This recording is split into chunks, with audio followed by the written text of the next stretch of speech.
This is one powerful and effective way to give advice. If you know somebody who's hurting or they've been through something tough or tragic and you're trying to help them, this is one way of many, but one very important way you can do that effectively. All right. What a lot of people do is they try to help people by listening for about, a minute or two, and then they just want to jump in and give advice, which doesn't always work because here's the thing. I was in a group last night of about 20 or 30 men, and one of the questions that came up was, if you have a friend or somebody you care about who's sort of gone off the rails, they've walked away from everything they've ever known to be true, they've backslidden, rebelled, whatever you want to call it, what's the best way to reach them and get them back to a good place, or what you think is a good place? Well, there were a lot of answers, none of which were bad, but it was very different than my experience. And so here are three steps, I would say, that I gave this group of men that if you're trying to reach somebody and help them, here's what to do. And the first thing is be quiet. Yeah, be quiet. A lot of people want to jump in and just give advice and just sort of barf on people. And they care so much, and it's not that they're bad, they're just not that effective. All right? So, because you can't really effectively help somebody and give them good advice if you don't actually understand the real problem they're dealing with. All right? So, here's the deal.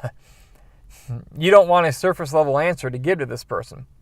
What happens a lot of times is people do that. They want to jump in and fix it, or they offer you these platitudes and these cliche answers, when you're going through something. Nobody appreciates that, and it really tells the person you don't understand, and it's just annoying. All right, so the first thing to do is to be quiet. The second thing is to listen. I heard a guy say one time, good piece of advice. He said, prescription before diagnosis is malpractice. I don't know who said it. I wish I could give him credit.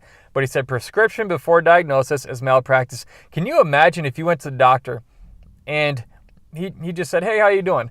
And what's the problem? And you said, hey, I have this ache over here. He said, great, take this medicine.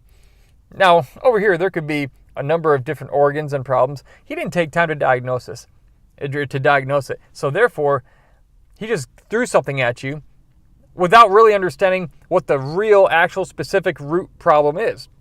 All right? So when you're talking to somebody, you want to understand what the real problem is. A lot of times, the real problem they're dealing with, the root, the cause, specifically, is not very obvious. Sometimes I always find that the real problem usually lies right beneath the surface of the obvious. All right? So you want to understand. You want to shut up and you want to listen long enough so you can understand and find the indicators in what they're saying and understand what the real problem is so you can address that real problem. Not jumping to some conclusion thinking you know the answer when you might not. And in a lot of cases, people don't. So be quiet. Listen.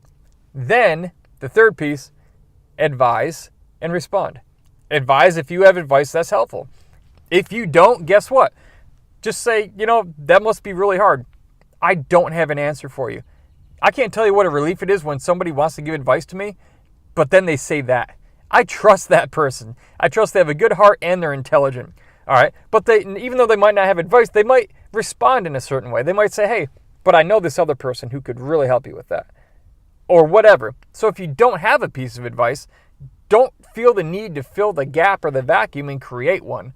Just respond accordingly and appropriately, however that might look. All right, so if you really want to help people really effectively get through to people that have gone off the rails and maybe backslid or rebelled, be quiet. Listen, hear them out, and then advise or respond appropriately. All right, this is going to help this person that you truly care about to stop going in a bad direction to some extent and help them start getting back on the right track, because you're not trying to push their train off the track. You're trying to guide their train in a particular direction, and this is a very effective way to do it.